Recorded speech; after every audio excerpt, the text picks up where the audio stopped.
हू मूंखे चवनि था जे तूं ग़ुलाम सुतल ॾिसीं त उनखे न जगाए। मुमकिन आहे त हू आज़ादीअ जो ख़्वाबु ॾिसंदो हुजे।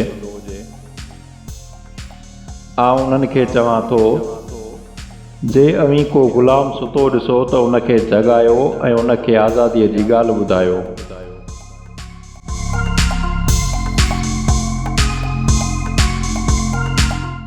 फ़रार जे सुकून खां जिदोजहद जी बेचैनी बहितर आहे।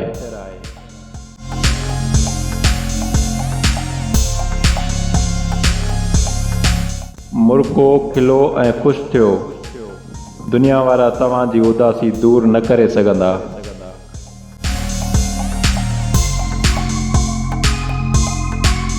मूंखे अहिड़नि माण्हुनि सां मुहबत आहे जेके ज़िंदगीअ जे समुंड जी उनायुनि में लही वञण ऐं ज़िंदगीअ जे लाहियुनि चाढ़ियुनि ऐं चोटियुनि ते चढ़ण जी सघ रखंदा हुजनि।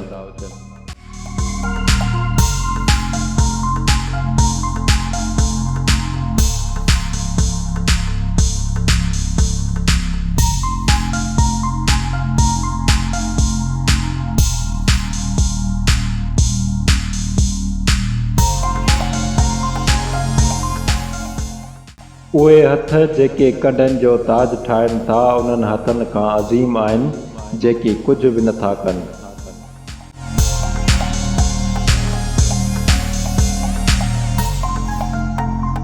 तुंहिंजे नीरे लिबास जे तहनि में आशिक़नि जा रूह रहनि था ऐं तुंहिंजे माक भिनल क़दमनि में फ़िराक़ जा मारियल पंहिंजा लुढ़क वहाइनि था।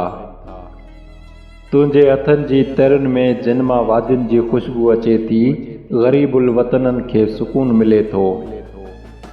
तूं आशिक़नि जो दोस्त आहीं, अकेलाई पसंदनि जी उनसियत ऐं ग़रीबुल वतननि जी साथियाणी आहीं।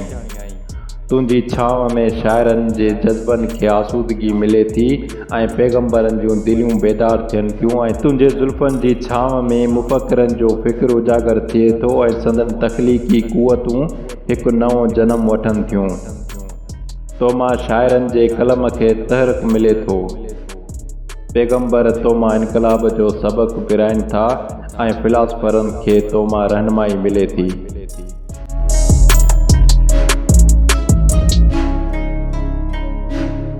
जेको इंसान पाण खे हर हालत में ख़ुशि रखणु ॼाणे थो, यकीन ॼाणो हू ज़िंदगीअ जो अज़ीम फ़न ॼाणे थो।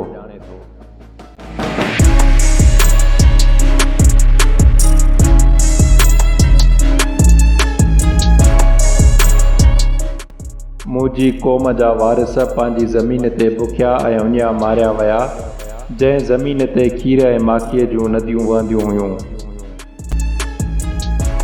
हू ग़ुलामी जी दीवारुनि में बि आज़ादीअ जा अब्दी गीत ॻाईंदा हुआ।